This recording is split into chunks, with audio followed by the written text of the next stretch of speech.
नमस्कार श्रोते हो, इंद्रधनुष्य या कार्यक्रमात मी अनघा योगेश मगदूम आपणा सर्वांचं मनपूर्वक स्वागत करते. कोणालाही केवळ गरिबीमुळे न्यायापासून वंचित ठेवलं जाऊ नये या उद्देशानं देशामध्ये विधी सेवा प्राधिकरणाची स्थापना झाली.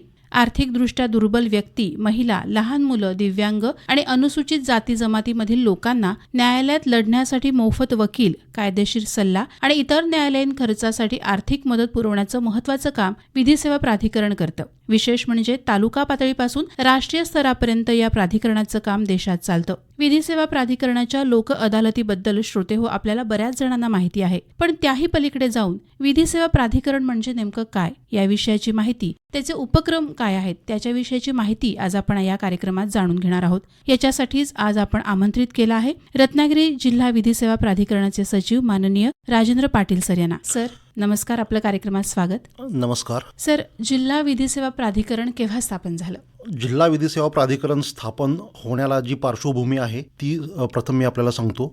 भारतीय राज्यघटनेच्या आर्टिकल 39A मध्ये access to justice for all म्हणजे सर्वांना न्याय मिळेल याची हमी दिलेली आहे. हा न्याय हा कोर्टातला न्याय, सामाजिक न्याय, संधीची समानता, सामाजिक सुरक्षितता या स्वरूपाचा तो न्याय आहे. आता कोर्टात जो न्याय मिळतो त्यासाठी सर्वसामान्य लोक जे गरीब आहेत, दुर्बल घटक आहेत, दुर्गम भागात राहणारे आहेत, ज्यांना आर्थिक तरतूद नाही किंवा माहितीचा अभाव आहे, ज्ञान नाही, अशा लोकांनी आपल्यावर अन्याय झालेला निमूटपणे सहन करून तसंच राहावं अशी राज्यघटनेची अपेक्षा नाहीये. तर प्रत्येकाला न्याय मिळेल याची हमी भारतीय राज्यघटनेनं दिलेली आहे. त्या अनुषंगानं फ्री लिगल एड, मोफत कायदेविषयक सल्ला आणि सहाय्य याची तरतूद जो 1987 साली लिगल सर्व्हिसेस अथॉरिटी ऍक्ट हा अस्तित्वात आला त्या कायद्यामध्ये करण्यात आलेली आहे. आणि त्या कायद्यानुसार माननीय सर्वोच्च न्यायालयामध्ये नॅशनल लिगल सर्व्हिसेस अथॉरिटी, त्याचबरोबर माननीय उच्च न्यायालयांमध्ये राज्य विधी सेवा प्राधिकरण आणि जिल्हा पातळीवर जिल्हा विधी सेवा प्राधिकरण आणि तालुका पातळीवर तालुका विधी सेवा समितीची स्थापना करण्यात आलेली आहे. या प्राधिकरणाचा मुख्य उद्देश मोफत कायदेविषयक सल्ला आणि सहाय्य पुरवणे हा आहे. त्याकरिता जिल्हा विधी सेवा प्राधिकरणच्या पॅनेलवर वकिलांची नेमणूक केलेली असते. प्रत्येक पॅनेलवर 20-25 वकील, तालुका विधी सेवा समितीकडे सुद्धा 10 ते 15 वकील पॅनेलवर नेमलेले असतात. आणि जे गरजू लोक आहेत त्याचा criteria national legal services authority किंवा हा जो लिगल सर्व्हिसेस अथॉरिटी ऍक्ट 1987 आहे या कायद्याच्या कलम 12 मध्ये याची तरतूद केलेली आहे. महिलांना मोफत वकील दिले जातात. त्याचबरोबर लहान मुलांना म्हणजे वय वर्ष 18 पेक्षा कमी मुलांना मोफत वकील दिला जातो. त्याचबरोबर दिव्यांग व्यक्तीला मोफत वकील दिला जातो. त्याचबरोबर UTP म्हणजे अंडर ट्रायल प्रिझनर्स जे आता तुरुंगात आहेत, शिक्षाधीन बंदी असो किंवा न्यायाधीन बंदी असो, त्यांना मोफत वकील दिला जातो. त्याचबरोबर इंडस्ट्रीयल वर्कर्स आहेत, औद्योगिक कामगार, त्यांना मोफत वकील दिला जातो. SC-ST समाजाचे लोक आहेत त्यांना मोफत वकील दिला जातो. त्याचबरोबर ओपन कॅटेगरीचे पण ज्यांचं उत्पन्न 3 लाखापेक्षा कमी आहे अशा लोकांना मोफत वकील दिला जातो. त्याचबरोबर काही राज्यांमध्ये सिनियर सिटीजन्सना पण मोफत वकील दिला जातो. HIV बाधित लोकांना पण मोफत वकील दिला जातो. नॅचरल कॅलॅमिटीज जे असतात किंवा नैसर्गिक आपत्तीचे जे बाधित आहेत अशा बाधित लोकांना सुद्धा मोफत वकील दिला जातो. हे मोफत वकील तालुका कोर्टात एखादा त्यांचा वाद असेल किंवा जिल्हा कोर्टामध्ये एखादा वाद असेल किंवा माननीय उच्च न्यायालयामध्ये अपील करायचं असेल किंवा माननीय सर्वोच्च न्यायालयात अपील करायचं असेल तर या सर्व न्यायालयांमध्ये त्यांची बाजू मांडण्यासाठी, केस लढण्यासाठी मोफत वकील दिला जातो. त्याचबरोबर सल्ला पाहिजे असेल तरी देखील आमच्याकडं रिटेनर लॉयर असतात, पॅनेल ॲडव्होकेट सुद्धा असतात, फ्रंट ऑफिस असतं. त्याचबरोबर विधी चिकित्सालय म्हणजे लिगल एड क्लिनिक असतं, तिथं वकील आणि आमचे विधी स्वयंसेवक असतात. हे मोफत सल्ला देतात. एखाद्या व्यक्तीला जर काही कुठल्या मुद्द्यावर कायद्याविषयक जर सल्ला पाहिजे असेल तर सल्ला मोफत दिला जातो. आणि त्यातूनही सगळ्यात महत्त्वाची बाब म्हणजे 1500 नंबर जे एक हेल्पलाईन आहे, या नंबरवर जर एखाद्या दुर्गम भागात राहणाऱ्या व्यक्तीनं फोन केला आणि त्यांना कायदेविषयक अडचण असेल, त्यांना सल्ला पाहिजे असेल तर या 1500 नंबर वर देखील मोफत सल्ला वकिलांकडून दिला जातो. त्यासाठी आमच्याकडे रिटेनर लॉयर आणि पॅनेल ॲडव्होकेट उपलब्ध असतात. त्याचबरोबर जे अंडर ट्रायल प्रिझनर्स आहेत म्हणजे शिक्षाधीन आणि न्यायाधीन बंदी, त्यांच्यासाठी लिगल एड डिफेन्स काउन्सिलची स्थापना 2022 मध्ये झालेली आहे. अशी योजना नॅशनल लिगल सर्व्हिसेस अथॉरिटी दिल्लीमध्ये त्यांनी ती योजना 2022 मध्ये डिक्लेअर केलेली आहे. आणि त्यानुसार प्रत्येक जिल्ह्याला, संपूर्ण आपल्या भारतामध्ये प्रत्येक जिल्ह्यामध्ये लिगल एड डिफेन्स काउन्सिल म्हणजे लोक अभिरक्षक कार्यालयाची स्थापना झालेली आहे. जसं सरकारची बाजू मांडण्यासाठी सरकारी वकील नेमलेले असतात, तसं आरोपीची विशेषतः जे गरीब आरोपी आहेत, जे आता मी ही कॅटेगरी सांगितली, या कॅटेगरीमधल्या आरोपींची बाजू मांडण्यासाठी 24/7 म्हणजे सर्व वेळ उपलब्ध असतील असे, पूर्ण वेळ उपलब्ध असतील असे वकिलांची नेमणूक केलेली आहे. आणि या कार्यालयामध्ये एक मुख्य लोक अभिरक्षक असतात, त्याचबरोबर एक उपमुख्य लोक अभिरक्षक असतात आणि 4 सहाय्यक लोक अभिरक्षक रत्नागिरी लोक अभिरक्षक कार्यालयामध्ये आहेत. आणि ते या गरजू लोकांना प्री अरेस्ट स्टेज पासून, म्हणजे समजा एखाद्या व्यक्तीला आपल्या विरोधात गुन्हा दाखल झाला याची माहिती मिळाली आणि आपल्याला आता अरेस्ट होईल, पोलिसांकडून अटक होईल असं जर त्याला थोडंसं जाणवलं, तर असा व्यक्ती लोक अभिरक्षक कार्यालयाशी संपर्क करू शकतो, जे मी कॅटेगरी सांगितली त्या कॅटेगरीमधलं, आणि त्यांच्या मार्फत अँटिसिपेटरी बेल किंवा अटकपूर्व जामिनाचा अर्ज करू शकतो. म्हणजे अशा व्यक्तीला प्री अरेस्ट स्टेज पासून मोफत कायदेविषयक सहाय्य हे दिलं जातं. त्यासाठी विशेषतः या LADCS ऑफिसची स्थापना केलेली आहे. त्याचबरोबर या आरोपींच्या वतीनं न्यायालयामध्ये केस लढणं हे याचं काम लोक अभिरक्षक कार्यालय वकील करत असतात. आणि मग दिवाणी कामासाठी आमच्या पॅनेलवर जे ॲडव्होकेट असतात ते काम पाहत असतात. सर, न्यायाचा हक्क प्रत्येकाचा आहे असं मानून विधी सेवा प्राधिकरणाचं हे कार्य आपण सांगितलं, तर वेगवेगळे उपक्रम सुद्धा विधी सेवा प्राधिकरणाकडनं राबवले जातात, तर त्याविषयीही सांगा. आता विधी सेवा प्राधिकरण, जिल्हा विधी सेवा प्राधिकरणचं जे मी आता एक काम सांगितलं, हे एक काम झालं की मोफत कायदेविषयक सल्ला आणि सहाय्य पुरवणं. त्याचबरोबर दुसरं काम असतं ते म्हणजे लोक न्यायालय भरवणं. राष्ट्रीय लोक न्यायालय किंवा परमनंट लोक अदालत आहे किंवा फिरतं लोक अदालत आहे किंवा विशेष लोक अदालत आहे, अशी लोक अदालत भरवणं आणि लोकांना त्यांचे वाद सामोपचारानं मिटवण्यासाठी एक प्लॅटफॉर्म निर्माण करून देणं, हे एक काम जिल्हा विधी सेवा प्राधिकरणकडून केलं जातं. त्याचबरोबर मध्यस्थी, मेडिएशन, जिल्हा विधी सेवा प्राधिकरण मध्ये जिल्हा मध्यस्थी केंद्र आहे आणि लोकांचे वाद मध्यस्थीद्वारे सोडवण्यासाठी या जिल्हा मध्यस्थी केंद्रामध्ये आमच्याकडे प्रशिक्षित वकील मध्यस्थ असतात आणि प्रशिक्षित न्यायाधीश मध्यस्थ असतात. आणि हे मध्यस्थीचं काम पूर्णपणे मोफत केलं जातं. आणि किती वेळा व्यक्तीला आपला वाद, मग तो न्यायालयात पेंडिंग असलेला वाद असेल किंवा अजूनपर्यंत तो न्यायालयात दाखल करायचा असेल, म्हणजे प्री लिटिगेशन मध्यस्थी पण केली जाते आणि पोस्ट लिटिगेशन म्हणजे न्यायालयात प्रलंबित तो वाद आहे त्याच्यामध्ये सुद्धा ही मध्यस्थी केली जाते. कितीही वेळा ते प्रकरण किंवा तो वाद मिटेपर्यंत मध्यस्थी केंद्राकडे तो वाद नेता येतो आणि मोफत. आणि ही मध्यस्थीची प्रक्रिया अत्यंत गोपनीय असते. त्याचा कोर्टामध्ये चालू असलेल्या केसवर कुठलाही परिणाम होत नाही. मध्यस्थी केंद्रामध्ये झालेली चर्चा कुठल्याही प्रकारे बाहेर डिस्क्लोज केली जात नाही, त्याचं कुठलंही रेकॉर्ड मेंटेन केलं जात नसतं. हे काम जिल्हा विधी सेवा प्राधिकरण मार्फत केलं जातं. त्याचबरोबर अवेअरनेस कॅम्प म्हणजे लोकांमध्ये कायदेविषयक जनजागृती करणं, हे एक महत्वाचं काम केलं जातं. वेगवेगळे कायदे आहेत, त्या कायद्यांविषयी लोकांमध्ये जनजागृती केली जाते. आता या जिल्हा विधी सेवा प्राधिकरणची रचना कशी आहे ते मी थोडक्यात आपल्याला सांगतो. जिल्हा पातळीवर जिल्हा विधी सेवा प्राधिकरण मध्ये त्या जिल्ह्याचे प्रमुख जिल्हा न्यायाधीश हे अध्यक्ष असतात. त्याचबरोबर एक सिनियर सिव्हिल जज हे सचिव असतात.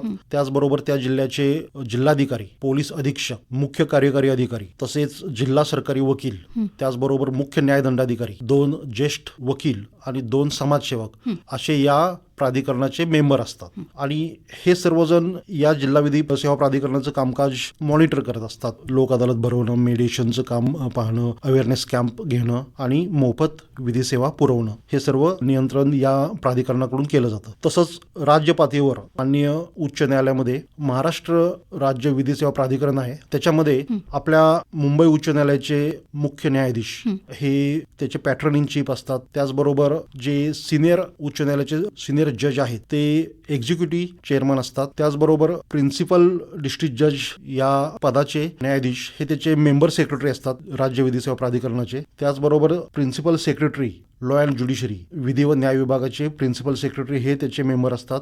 त्याचबरोबर फायनान्सचे जे सेक्रेटरी आहेत, म्हणजे वित्त विभागाचे सेक्रेटरी राज्य शासनाचे, ते सुद्धा याचे मेंबर असतात. त्याचबरोबर डायरेक्टर जनरल ऑफ पोलीस हे सुद्धा या प्राधिकरणाचे मेंबर असतात. त्याचबरोबर रिटायर्ड उच्च न्यायालयाचे न्यायमूर्ती हे सुद्धा मेंबर असतात. त्याचबरोबर काही सिनियर ॲडव्होकेट, सोशल वर्कर हे याचे मेंबर असतात. सध्या एकूण 17 मेंबर आहेत राज्य विधी सेवा प्राधिकरणाचे.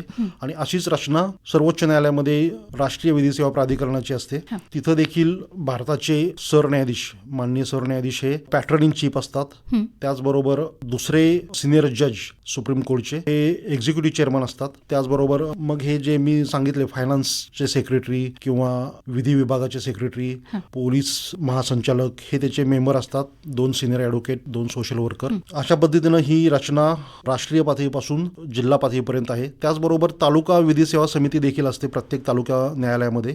तिथं त्या तालुक्याचे न्यायाधीश, सिनियर न्यायाधीश तिथं असणारे हे चेअरमन असतात तालुका विधी समितीचे. त्याचबरोबर बीडीओ हे त्याचे सचिव असतात आणि इतर मेंबर असतात. तर हे अशा पद्धतीनं या प्राधिकरणाची रचना आहे. लोक अदालत हा विधी सेवा प्राधिकरणाचा एक भाग आहे आणि याबाबत लोकांमध्ये बऱ्यापैकी माहिती आहे. पण असे वेगवेगळे उपक्रम आणि कार्यक्रम अनेकदा केले जातात विधी सेवा प्राधिकरणाकडून, तर त्याविषयी सर काय आपण सांगाल? आता जे विधी सेवा प्राधिकरण जे आहे हां. त्याचा मुख्य उद्देशच जे दुर्बल घटक आहेत यांना त्यांची परिस्थिती सुधारून हां. त्यांना मुख्य प्रवाहात आणणं हो. हा उद्देश आहे. खरंय. आणि त्या दृष्टीनं दुर्बल घटक म्हणजे महिला, बालकं आणि सिनियर सिटीजन्स, तर यांच्यासाठी बऱ्याचशा योजना केलेल्या आहेत. सिनियर सिटीजन्ससाठी पण योजना आहे. त्या योजनेअंतर्गत सिनियर सिटीजन्सना मोफत कायदेविषयक सल्ला, सहाय्य दिलं जातं. त्यांच्या इतर काही कायदेविषयक अडचणी असतील तर त्या दूर केल्या जातात. अशी ती स्कीम माननीय राष्ट्रीय विधी सेवा प्राधिकरणाने ठरवून दिलेली आहे. त्याचबरोबर महिलांसाठी देखील अशा योजना आहेत आणि लहान मुलांसाठी legal service unit for children असं एक LSUC म्हणून एक स्थापना केलेली आहे. त्यामध्ये जिल्हा विधी सेवा प्राधिकरणाचे सचिव, तालुक्याचे सर्व तालुका विधी सेवा प्राधिकरणाचे सर्व चेअरमन म्हणजे तालुका न्यायाधीश, त्याचबरोबर सिव्हिल सर्जन आहेत, त्याच्यामध्ये पॅनल ॲडव्होकेट आहेत, विधी स्वयंसेवक आहेत, आपल्या मनोरुग्णालयाच्या डॉक्टर्स आहेत. असे हे लिगल सर्व्हिस युनिट स्थापन केलेलं आहे. आणि लहान मुलां किंवा चाइल्ड वेलफेअर कमिटी, बाल संरक्षण अधिकारी हे सुद्धा त्यामध्ये समाविष्ट केलेले आहेत. लहान मुलांना येणारे कुठल्याही अडचणी असतील म्हणजे अगदी त्यांचं काळजी व संरक्षण जे ज्युव्हेनाइल जस्टिस ऍक्ट मध्ये आहे, child in need of care and protection, अशा मुलांना सर्व प्रकारची मदत देण्याचं काम आणि शासनाच्या योजना आणि तो लाभार्थी यांच्यामधला एक दुवा बनण्याचं काम जिल्हा विधी सेवा प्राधिकरण करत असतं. एखाद्या विद्यार्थ्याला जर शाळेमध्ये ऍडमिशन मिळत नसेल तर ते ऍडमिशन मिळवून देणं, जे आता राईट टू एज्युकेशन ऍक्ट खाली, किंवा शाळाबाह्य विद्यार्थी शोधणं, त्यांना पुन्हा शाळेमध्ये प्रवेश मिळवून देणं. जर एखादा विद्यार्थी किंवा एखादा मुलगा अनाथ असेल तर त्याला बालगृहामध्ये प्रवेश मिळवून देणं आणि त्यांचा एकंदर सर्वांगीण विकास होण्यासाठी प्रयत्न करणं, हे जिल्हा विधी सेवा प्राधिकरण काम करत असतं. हे मुलांसाठी झालं. त्याचबरोबर इतर काही बऱ्याचशा स्कीम आहेत. मेंटल हेल्थ ऍक्ट खाली सुद्धा एक स्कीम केलेली आहे, लिगल सर्व्हिस युनिट फॉर मनोन्याय नावाची ती स्कीम आहे. जे लोक मानसिकदृष्ट्या आजारी आहेत किंवा इंटेलेक्च्युअल डिसॅबिलिटी आहेत, जन्मतः ज्यांना काही बौद्धिक व्यंग आहे, अशा लोकांना त्यांचे सुद्धा कायदेशीर अधिकार आणि हक्क आहे. त्यांना कायदेविषयक मदत देणं, त्यांच्या प्रॉपर्टी संदर्भात किंवा त्यांना सेवा देणं, त्याचबरोबर त्यांना ज्या काही विशेष कौशल्य प्राप्त करण्यासाठी मदत आवश्यक आहे, विशेष शाळांमध्ये त्यांना प्रवेश मिळवून देणं, हे सगळं काम जिल्हा विधी सेवा प्राधिकरण करत असतं. त्यासाठी देखील आमच्याकडे जे युनिट आहे लिगल सर्व्हिस युनिट फॉर मनोन्याय, तर त्याच्यामध्ये सुद्धा सिव्हिल सर्जन आहेत किंवा मनोरुग्णालयाच्या डॉक्टर्स त्याच्यामध्ये आहेत आणि त्यांच्या एक चांगलं सन्मानाचं जीवन जगता येईल याची काळजी जिल्हा विधी सेवा प्राधिकरण घेत असतं. त्यांचे सुद्धा हक्क आणि अधिकार जोपासले जातील आणि आत्मसन्मान जोपासला जाईल, हे काम आम्ही जिल्हा विधी सेवा प्राधिकरण मार्फत करत असतो. त्याचबरोबर आदिवासी समाजाच्या लोकांसाठी देखील योजना आहे. जे दुर्गम भागात राहतात, ज्यांच्यापर्यंत अजून विकास पोहोचलेला नाही, त्यांचं आरोग्य, त्यांना मिळणाऱ्या मूलभूत सुविधा, त्याचबरोबर शिक्षण, याबाबत ज्या काही त्यांना अडचणी येतील त्या दूर करणं, किंवा कागदपत्र त्यांना काही मिळत नसतात, आधार कार्ड काढणं असेल किंवा इतर जातीचा दाखला असेल, तर हे सर्व कागदपत्र काढून देण्यासाठी सुद्धा जिल्हा विधी सेवा प्राधिकरण आमच्या विधी स्वयंसेवकांमार्फत किंवा पॅनल ॲडव्होकेट मार्फत त्यांना मदत आम्ही देत असतो. समाजातला असा घटक जो दुर्बल आहे त्याच्या पाठीशी उभं राहण्याचं महत्वाचं काम विधी सेवा प्राधिकरण करते, असं सर तुम्ही जी आता माहिती दिली त्याच्यावरनं जाणवतं. मग त्याच्यामध्ये महिला असतील, मुलं असतील, ज्येष्ठ नागरिक असतील, आदिवासी वाडी वस्त्या असतील, या प्रत्येकापर्यंत त्याचा हक्क पोहोचावा याच्यासाठी विधी सेवा प्राधिकरण खूप महत्वाचं कार्य करते असं म्हटलं पाहिजे. हो, आता महिलांच्या बाबत जर सांगायचं करायचं म्हटलं तर ज्या काही लैंगिक अत्याचार पीडित महिला आहेत अशा महिलांसाठी शासनाची जी मनोधैर्य योजना आहे ती योजना जिल्हा विधी सेवा प्राधिकरण मार्फत राबवली जाते. त्याचबरोबर व्हिक्टीम कॉम्पेन्सेशन स्कीम आहे ती सुद्धा जिल्हा विधी सेवा प्राधिकरण मार्फत राबवली जाते. मनोधैर्य योजनेअंतर्गत ज्या ऍसिड अटॅक मधल्या महिला आहेत किंवा पोक्सो मधल्या मुलं किंवा मुली आहेत पीडित किंवा बळी ठरलेल्या आणि इतर महिला ज्या लैंगिक गुन्ह्याला बळी पडलेल्या आहेत त्यांना 3 लाखापासून ते 10 लाखापर्यंतची मदत या मनोधैर्य योजनेअंतर्गत जिल्हा विधी सेवा प्राधिकरणकडून केली जाते. त्यासाठी आम्ही ज्यावेळी आमच्याकडे ते पोलिसांकडून प्रकरण येतं त्या प्रकरणाचा अभ्यास करून त्यामध्ये जो FIR आहे किंवा त्या पीडित महिलेचं स्टेटमेंट आहे, मेडिकल रिपोर्ट आहे किंवा इतर आम्ही जे काही कॉन्फिडेन्शियल रिपोर्ट मागवतो त्याचा अभ्यास करून घटनेचं गांभीर्य पाहून त्या महिलेला 3 लाखापासून ते 10 लाखापर्यंतची मदत केली जाते. जर त्या महिलेचा मृत्यू झाला असेल तर 10 लाख रुपये तिच्या वारसांना मिळतात. अशी ही मनोधैर्य योजना आहे ती प्रभावीपणे आम्ही राबवतोय संपूर्ण जिल्ह्यामध्ये. म्हणजे सर असं आहे की समाजामध्ये मी एकटी नाहीये किंवा आम्ही एकटे नाही आहोत ही जी भावना देण्याचं काम आम्ही तुमच्या पाठीशी उभे आहोत हे निर्माण करण्याचं काम विधी सेवा प्राधिकरण करते असं म्हटलं पाहिजे. हो, अगदी बरोबर आहे. कुठलाही घटक हा आपण एकटे आहोत, आपल्याला कुठला आधार नाही आणि आपल्यावर झालेला अन्याय आपण दूर करू शकत नाही अशी भावना त्या व्यक्तीच्या किंवा ती कोणी महिला असेल त्यांना तशी होऊ नये आणि त्यांना सिक्युअर एक सुरक्षित वातावरण निर्माण करून देणं हे काम जिल्हा विधी सेवा प्राधिकरण करत आहे. जिल्हा विधी सेवा प्राधिकरणच्या इतर पण अनेक योजना आहेत त्यापैकी ड्रग अवेअरनेस. सध्या अंमली पदार्थ किंवा मादक द्रव्यांचं व्यसन शालेय विद्यार्थी किंवा कॉलेजमधले विद्यार्थी यांच्यामध्ये प्रचंड आहे आणि त्यामुळे ही नवीन पिढी अक्षरशः बर्बाद होते. तर त्यांना या व्यसनापासून परावृत्त करणे, नशामुक्तीसाठी त्यांचं पुनर्वसन करणे अशा पद्धतीनं आम्ही या ड्रग मिनास बाबत काम करत आहोत. प्रत्येक शाळेमध्ये त्याबाबत किंवा कॉलेजमध्ये जनजागृती करणं, त्याचे दुष्परिणाम, अंमली पदार्थांचे मादक द्रव्यांचे दुष्परिणाम काय आहेत ते मुलांना पटवून देणं हे काम आम्ही मोहिमेअंतर्गत करतोय. त्याचबाबत जी स्कीम आहे त्याला डॉन म्हणून नाव आहे. त्याचबरोबर जागृती नावाची एक स्कीम आहे. त्या स्कीम अंतर्गत जे काही जिल्हा विधी सेवा प्राधिकरणचे ऍक्टिव्हिटीज चालतात, जे काही उपक्रम असतात त्याबाबत लोकांमध्ये अगदी दुर्गम भागातील लोकांपर्यंत पोहोचून जसं न्याय आपल्या दारी अशी एक हे आहे जस्टिस ॲट डोरस्टेप, त्यानुसार आम्ही दुर्गम भागातील लोकांपर्यंत पोहोचून त्यांच्यामध्ये ही जनजागृती करतोय.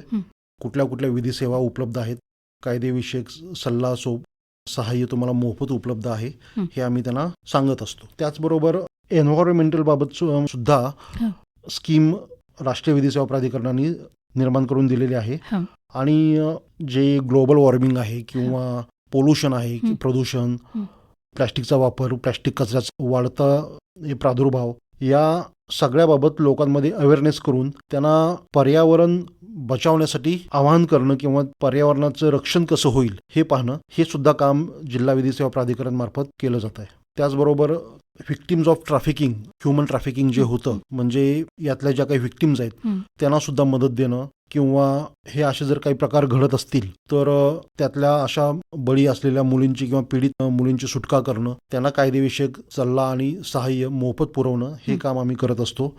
त्याचबरोबर बॉन्डेड लेबर याबाबत देखील आम्ही आता मागच्याच एका महिन्यामध्ये आम्ही दापोलीच्या चिराखाणीवर उत्तर प्रदेशमधले 35 कामगार हे वेट बिगार म्हणून त्यांना तिथं डांबून ठेवून रात्रंदिवस काम करून घेतलं जात होतं. अगदी कमी पगारामध्ये तुटपुंज काहीतरी रक्कम त्यांना दिली जात होती.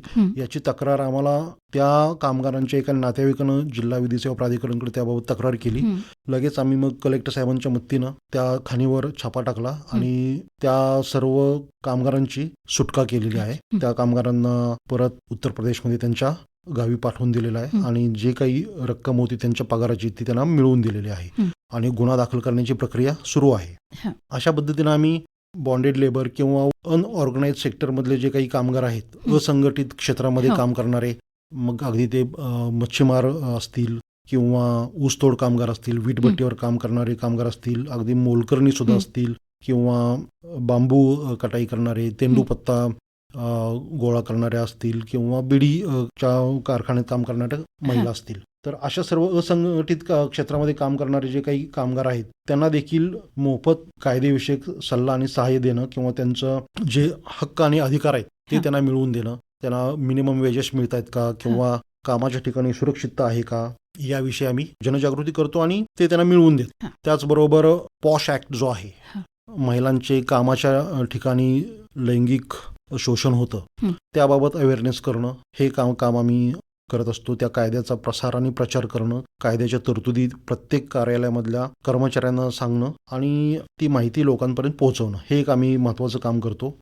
म्हणजे सर, समाजाच्या प्रत्येक घटकापर्यंत विधी सेवा प्राधिकरण पोहोचलेलं आहे आणि त्या प्रत्येक घटकाचं त्याची काळजी घेणं, त्याला संरक्षण देणं हे काम विधी सेवा प्राधिकरण करते असं मला वाटतं.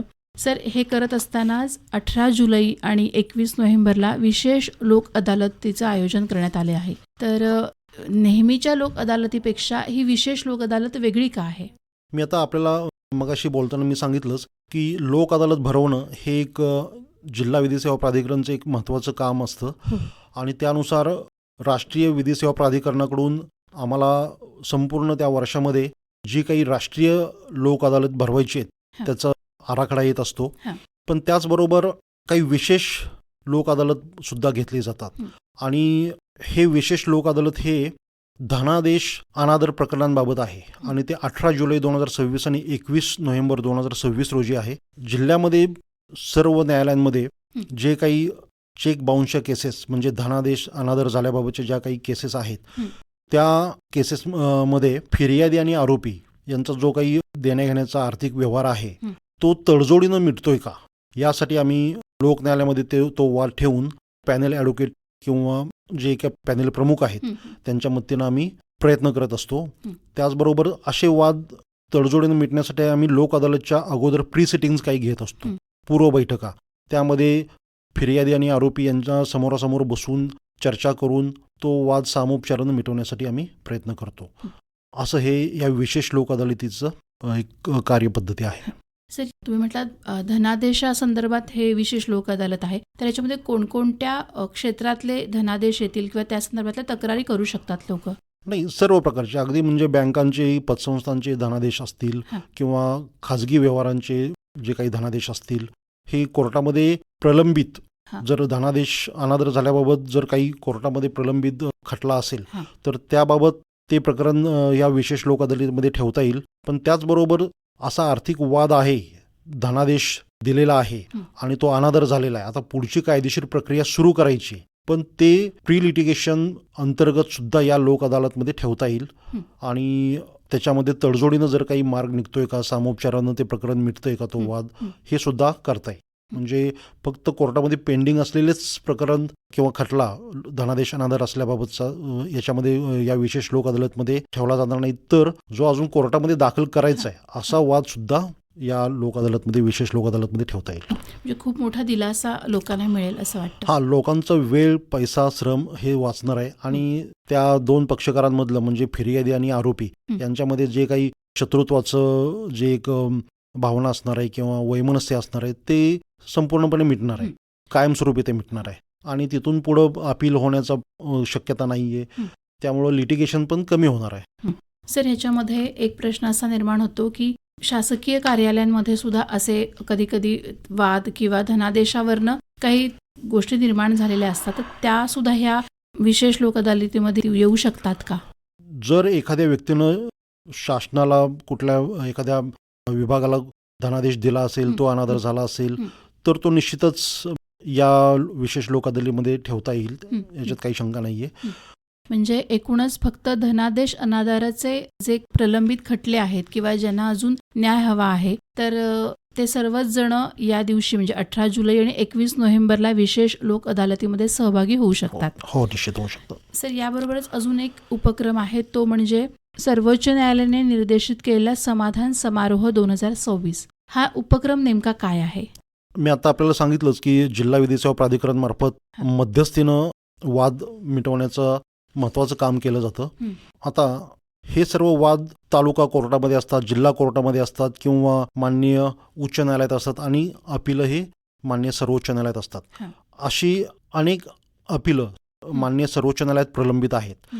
मग त्या अपिलांमध्ये देखील ही जो वाद आहे तो सामोपचारानं मिटतोय का आणि तो तसं सामोपचारानं मिटवण्यासाठी प्रयत्न करण्यासाठी म्हणून एक विशेष मोहीम माननीय सर्वोच्च न्यायालयाने हाती घेतलेली आहे आणि त्याला समाधान समारोह 2026 असं नामकरण केलेलं आहे. तर याच्यामध्ये सर्वोच्च न्यायालयात प्रलंबित असणाऱ्या आणि ज्याच्यामध्ये तडजोड होऊ शकेल असे वाद निवडलेले आहेत, अशा केसेस अपिलं निवडलेली आहेत आणि ती सर्व अपिलं ज्या त्या माननीय उच्च न्यायालयाच्या अखत्यारीत येत आहेत त्या माननीय उच्च न्यायालयाकडे पाठवलेले आहेत.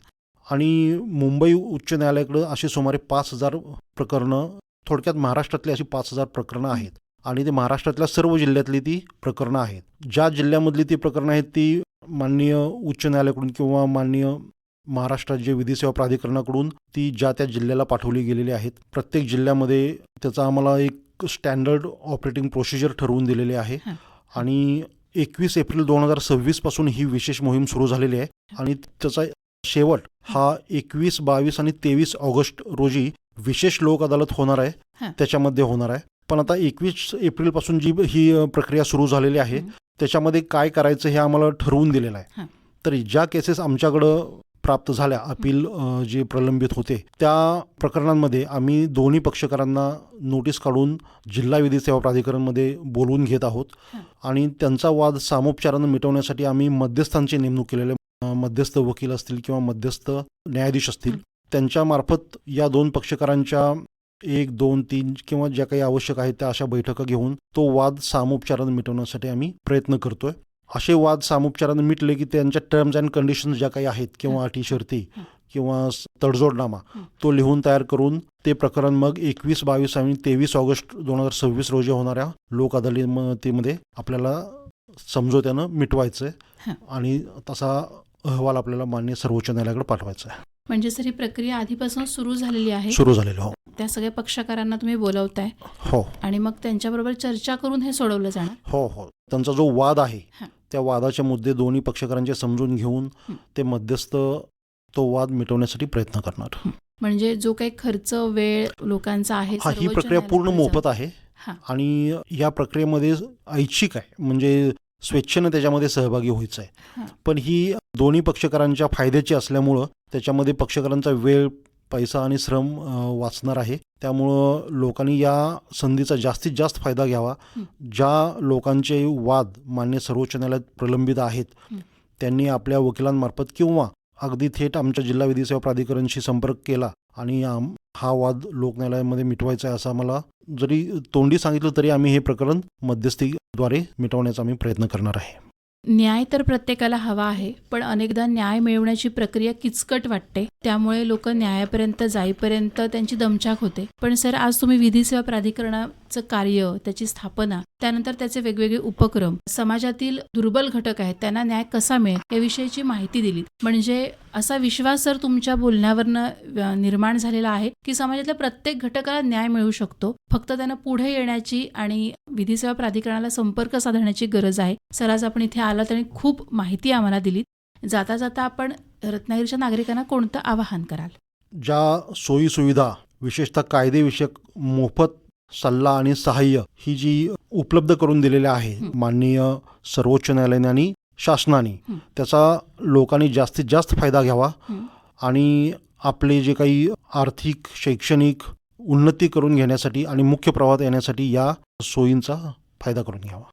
धन्यवाद सर, आपण उपयुक्त माहिती आम्हाला दिलीत आणि मला नक्की विश्वास आहे ह्याचा उपयोग रत्नागिरीतल्या प्रत्येकाला होईल असा विश्वास वाटतो. धन्यवाद सर, आपण इथे आल्याबद्दल. धन्यवाद.